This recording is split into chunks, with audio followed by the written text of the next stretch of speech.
Hi, my NEET champions. Merry Christmas to one and all. I hope this season of celebration brings you a lot of happiness.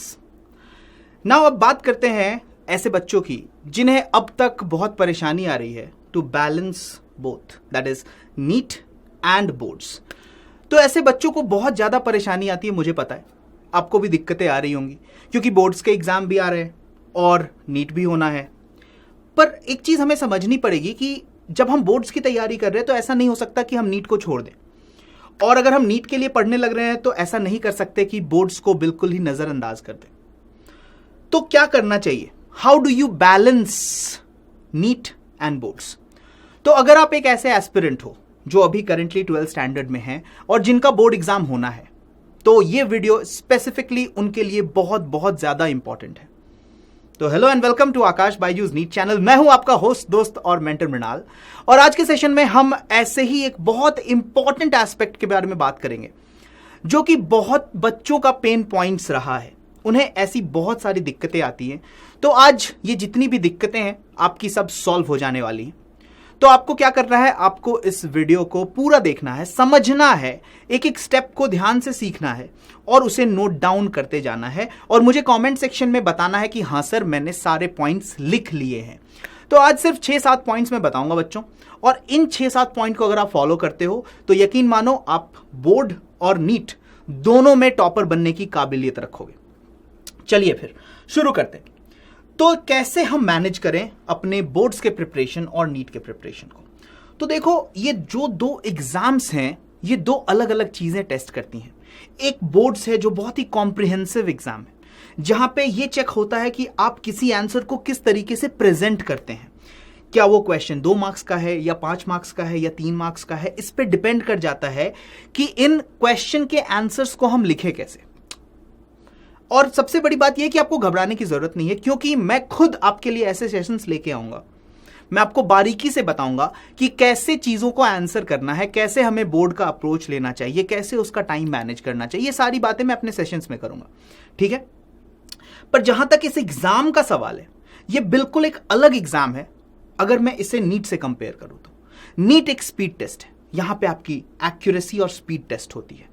तो अगर हम कुछ इस तरह से सोचें कि एक टेस्ट मैच है और दूसरा T20, तो बच्चों टेक्निक तो सेम नहीं हो सकती है, लेकिन अगर आप एक बैट्समैन हो तो बैटिंग तो सेम होती है ना, है कि नहीं?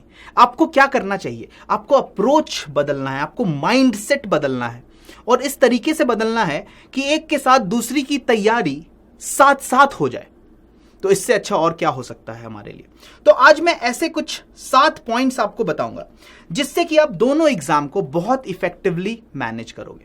और मैं पहले ब्रीफली बता देता हूं कि ये 7 कौन से पॉइंट्स हैं, फिर इनको मैं एक्सप्लेन करता जाऊंगा ताकि आपको समझ में आए कि मैं क्या कहना चाह रहा हूं. और जितने भी सीरियस एस्पिरेंट्स हैं, यकीन मानो, अगर आप 95 प्लस उठाना चाहते हो अपने बोर्ड्स में, प्लस अगर आप 1000 या फिर 2000 के अंदर आना चाहते हो नीट में, तो आपके लिए ये बहुत इफेक्टिव रहेगा, क्योंकि जैसे ही ओवरलैप होना शुरू हो जाएगा तो बोर्ड्स के साथ साथ आपकी नीट की भी तैयारी चलती रहेगी. कोई भी तैयारी रुकेगी नहीं. मैं एक बात और बता दूं कि ज्यादातर जो टॉपर्स होते हैं वो दोनों में ही अच्छा कर जाते हैं. ऐसा नहीं है कि कोई बोर्ड में बहुत अच्छा कर गया और नीट नहीं होता. ऐसे केसेस आपको मिल सकते हैं, बहुत ही कॉमन भी हैं, क्योंकि उन्होंने नीट की प्रॉपर तैयारी ही नहीं करी होती है. लेकिन ऐसा केस आपको बहुत ही कम मिलेगा कि नीट में बहुत अच्छा किया और बोर्ड्स में बहुत ही खराब. ऐसा बहुत कम होता है. और जनरली अगर आप देखेंगे तो जिस बच्चे ने नीट में अच्छा किया है वो बोर्ड्स में भी अच्छा कर रहा होगा.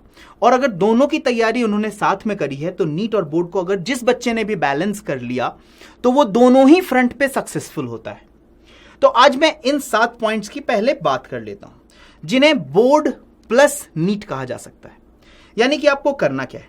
Focus on the common syllabus. बच्चों देखो, सिलेबस अलग तो है नहीं, ठीक है, तो आपको फोकस करना है कॉमन सिलेबस पे, ठीक है. एनसीईआरटी में जो है वही चीजें आती है. मैं इस पे एक एक पॉइंट पे वापस आता हूं. दूसरा है इफेक्टिव अप्रोच. तो क्या होना चाहिए इफेक्टिव अप्रोच, वो भी मैं आपको बताऊंगा. तीसरी बात है रेफरिंग राइट बुक्स. ये भी मैं आपको समझाऊंगा कि कैसे बुक्स को सेलेक्ट करना और किसी बुक को सॉल्व करना किस तरीके से आपकी एग्जामिनेशन की प्रिपरेशन में बहुत ज्यादा हेल्पफुल होती है, और वो कौन कौन सी बुक्स है जो आप स्पेसिफिकली यूज कर सकते हो दोनों एग्जाम को प्रिपेयर करने के लिए। उसके बाद रियलिस्टिक स्टडी प्लान, इसके बारे में भी बात करना चाहूंगा क्योंकि ये बहुत सारे बच्चों को परेशान करती है। वो कुछ भी प्लान बना लेते हैं अपने दिमाग को, उनको लगता है कि वो सुपर ह्यूमन है, ठीक है, तो वो ऐसा प्लान बनाते हैं जो कभी फुलफिल ही नहीं हो पाता। और जब तक वो प्लान रियलिस्टिक नहीं रहेगी, जब तक आप अपनी कैपेबिलिटी को समझ के आप उस हिसाब से प्लान नहीं करोगे बच्चों, तब तक बहुत मुश्किल हो जाता है ये दोनों एग्जाम के प्रेशर को हैंडल करना और साथ साथ इन दोनों एग्जाम को निकालना।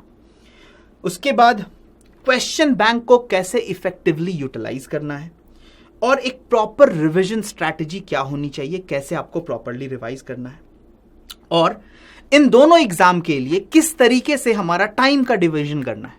यानी कि जब मैं बोर्ड की तैयारी करने लग रहा हूं तो ऐसा नहीं कि मैं नीट के बारे में बिल्कुल ही भूल जाऊं, ठीक है। तो अगर हमें इन दोनों को पैरेलल लाइंस पे लेके चलना है, क्योंकि हम तो यही चाहते हैं कि हम दोनों एग्जाम्स में बहुत अच्छा करें, ठीक है। तो अगर मैं एक एक पॉइंट की बात करूंगा तो आपको समझ में आएगा कि मैं क्या कहना चाह रहा हूं। और अगर आपने इस स्ट्रैटेजी को अभी से अप्लाई करना शुरू कर दिया तो फिर यकीन मानिए 95, 96 जो मार्क्स आपको अभी लग रहे हैं ना बोर्ड्स में कि बहुत डिस्टेंट हैं, बहुत दूर हैं, वो आप बहुत आसानी से ले आ पाओगे। और ऐसा ही नहीं है, मैं अपने लाइव सेशंस भी आपके लिए लेके आऊंगा, बहुत ही जल्दी लेके आऊंगा, जिसमें मैं इफेक्टिवली आपको बताऊंगा कि बोर्ड पेपर बनता कैसे है। हर एक चैप्टर के हिसाब से बताऊंगा कि कहां से क्वेश्चंस बनते हैं, कैसे 1 मार्क का क्वेश्चन बनाया जाता है, कैसे 2 मार्क्स के क्वेश्चन बनाए जाते हैं। इस तरह की थरली रिसर्च्ड चीजें मैं आपके लिए लेके आऊंगा कि आपको board exam in and out समझ में आने लगेगा।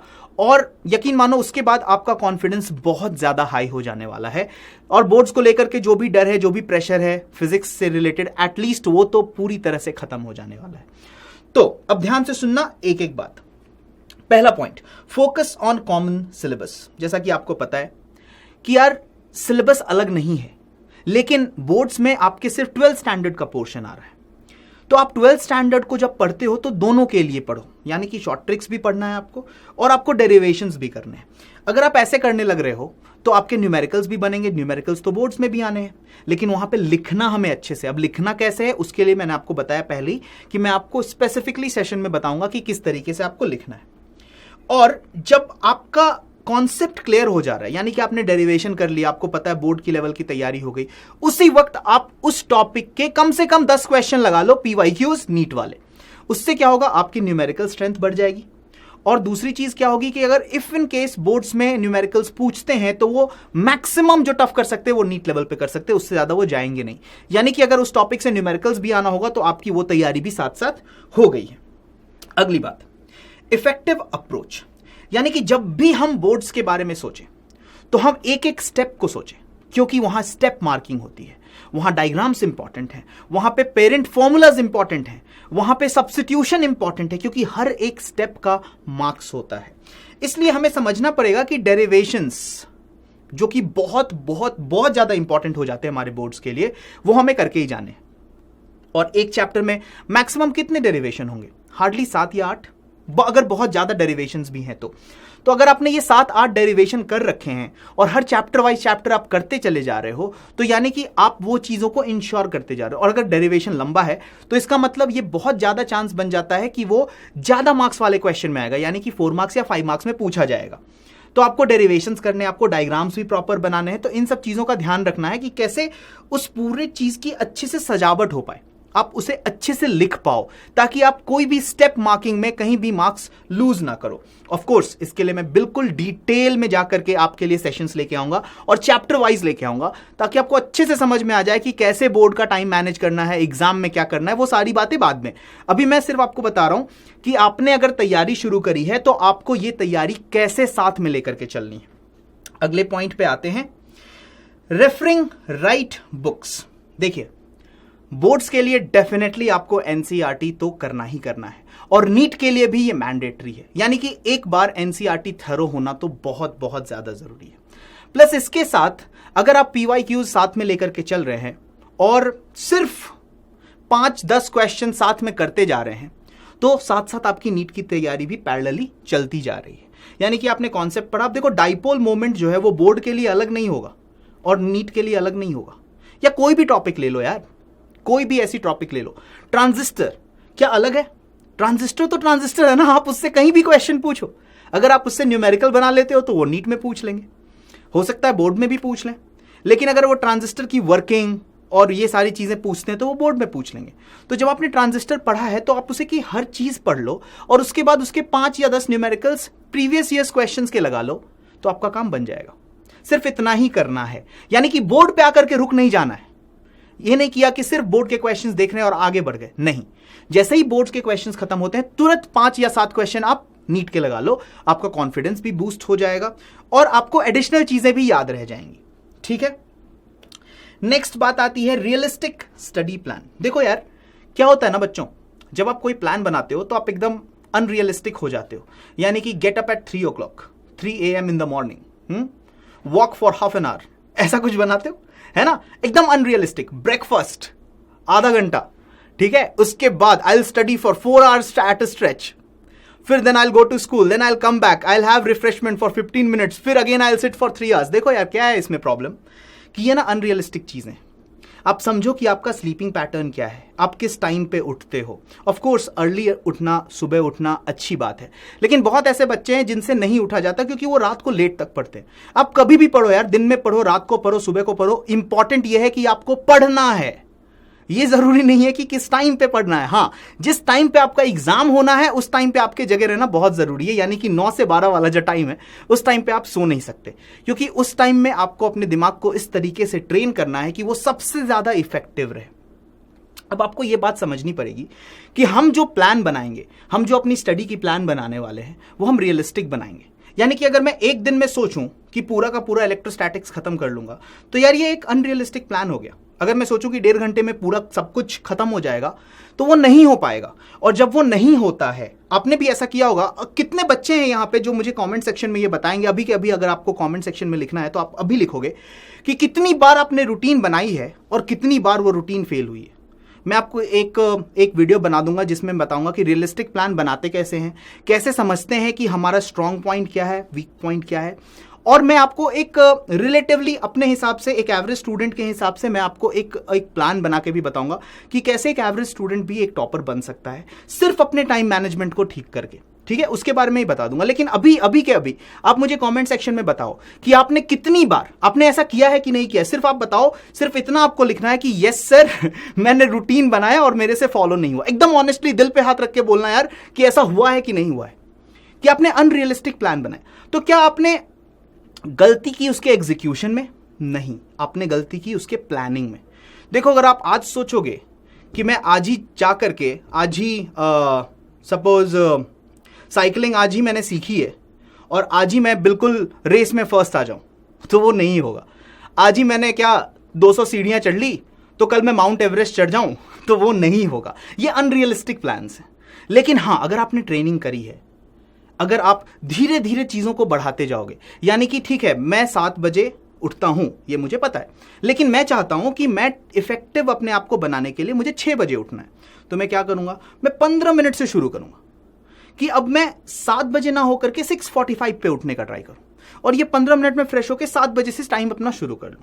फिर थोड़े दिन हो जाते हैं, फिर उसे और 15 मिनट ट्वीक करूंगा। देखो क्या होता है ना, आपका जो बॉडी साइकिल है वो धीरे धीरे एडजस्ट करता है। आप उसमें जरा भी सडन चेंज करोगे ना तो इनर्शिया वाली प्रॉब्लम आएगी। क्या होगा, अगले दिन आप 7 बजे के बदले 7:30 बजे उठना शुरू कर दोगे। तो ऐसे धीरे धीरे धीरे करके, यानी कि टाइम लो, अपना टाइम लो। अब किसी बच्चे के लिए ये टाइम 2 दिन हो सकता है, किसी बच्चे के लिए 1 वीक हो सकता है, और किसी बच्चे के लिए हो सकता है कि वो 10 दिन में ऐसा कर जाए। बट हाँ, ये ट्राई करना कि 10 दिन से ज्यादा इसे एक्सटेंड नहीं करना है। ठीक है, तो अपने टाइम को थोड़ा थोड़ा एक्सटेंड करते जाओ, इस चीज को सीखो। और जब भी आप बैठे हो पढ़ने के लिए, तो ऑनेस्टली पूरे टाइम को यूटिलाइज करो। मतलब अपने आप से झूठ नहीं बोलना है। देखो, कोई आपको बाद में कुछ भी बोले, बट कि जिंदगी किसकी है? आपकी है। किसके मार्क्स आने हैं? आपके। और किसको डॉक्टर बोला जाएगा? आपको बोला जाएगा। तो ये जो सपने हैं वो आपने देखे हैं, तो इसकी जो कीमत है ना, वो भी आपको ही चुकानी पड़ेगी। और अगर जल्दी चुकाते हो तो कम चुकानी पड़ती है, ये बात भी ध्यान रखना। ठीक है, अगर आपने जल्दी डिसाइड किया, जल्दी ये सब करना शुरू, क्योंकि कीमत तो उतनी ही रहनी है। आप इस बात को समझो। अगर वो आपको चाहिए, अगर किसी को सपोज कोई अच्छा प्रोडक्ट खरीदना है, कोई बहुत एक्सपेंसिव फोन खरीदनी है, तो उसकी कीमत उतनी ही रहने वाली है। तो वो आपको आज चुकाओ या कल चुकाओ, इतनी मेहनत तो करनी ही पड़ेगी यार। तो जितना अर्ली करोगे उतना फायदा है। और यहां तो डबल फायदा है कि बोर्ड्स में भी मार्क्स आ रहे हैं और नीट में भी मार्क्स आ रहे हैं। ठीक है, तो ये बहुत जरूरी है कि आप जो प्लान करो वो बहुत ही रियलिस्टिक हो। अगली बात करते हैं कि देखो यार, जो क्वेश्चन बैंक है ना, वो आपको बहुत प्रॉपरली एनालिसिस करके पढ़ना है कि किस टाइप के क्वेश्चंस बनाए जा रहे हैं, क्या पूछा जा रहा है, कैसे पूछा जा रहा है, और कौन से क्वेश्चंस थ्योरी वाले हैं जो प्योर थ्योरी फॉर्म में पूछे जाते हैं, और कौन सी चीजों पे न्यूमेरिकल्स पूछे जाते हैं। तो अगर आप इस तरह की एनालिसिस करने लगोगे, और ऐसे एनालिसिस कैसे करनी है मैंने आपको बताया पहले कि मैं बोर्ड के लिए सेशंस लूंगा जिसमें मैं आपको इफेक्टिवली बता दूंगा, चैप्टर वाइज बता दूंगा कि कैसे पेपर कैसे बनता है। ठीक है, तो आपको वो चीजें आसान हो जाएंगी। लेकिन जब भी आप क्वेश्चन बैंक करो तो आप क्या करो, आप मार्क्स के हिसाब से करो। यानी कि बोर्ड्स के लिए जब भी आपको करना है तो आप मार्क्स के हिसाब से करो, और नीट के लिए जब भी आपको करना है तो टॉपिक के हिसाब से करो। ठीक है, तो जब भी मैं बोर्ड्स के लिए पढ़ूं तो मैं 1 मार्क क्वेश्चन को एक साथ, 2 मार्क क्वेश्चन को एक साथ, 5 मार्क क्वेश्चन को एक साथ, ऐसे मैं तैयारी करूंगा। अगर मैं नीट के लिए पढ़ने लग रहा हूं तो मैं क्या करूंगा, मैं कॉन्सेप्ट वाइज करूंगा। यानी कि कूलम्स लॉ, इलेक्ट्रिक फील्ड, ये सारी चीजें, जैसे ही मैंने Coulomb's law, electric field, superposition पढ़ लिया तो मैं इन तीनों के क्वेश्चंस लगाऊंगा। ये बात समझ में आ गई? इफेक्टिवली दोनों की चीजें सेम है, बट अप्रोच कैसे डिफरेंट है ये मैं आपको सिखा रहा हूं।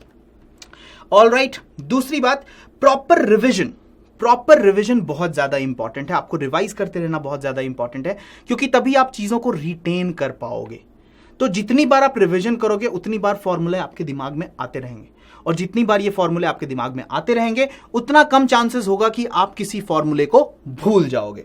तो इसलिए क्या है कि जब मेमोरी टेस्ट होता है, जब नीट में आपकी मेमोरी का टेस्ट होगा, तो सबसे इंपॉर्टेंट यह हो जाएगा कि किस बच्चे ने कितनी जल्दी किसी फॉर्मूले को कॉल बैक कर लिया, किस बच्चे को कौन सा फॉर्मूला कितनी जल्दी याद आ गया।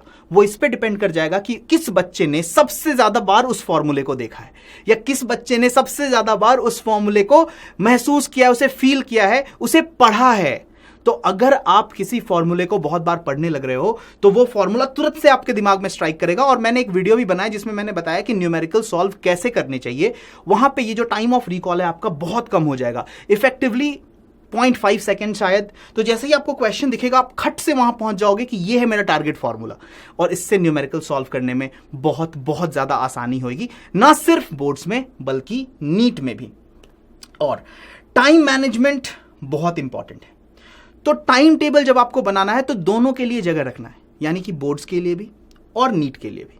तो जब आप दोनों के लिए जगह रखोगे तो आपको पता है कि बोर्ड्स वाले में मुझे क्या प्रैक्टिस करनी है और नीट वाले में मुझे क्या प्रैक्टिस करनी है।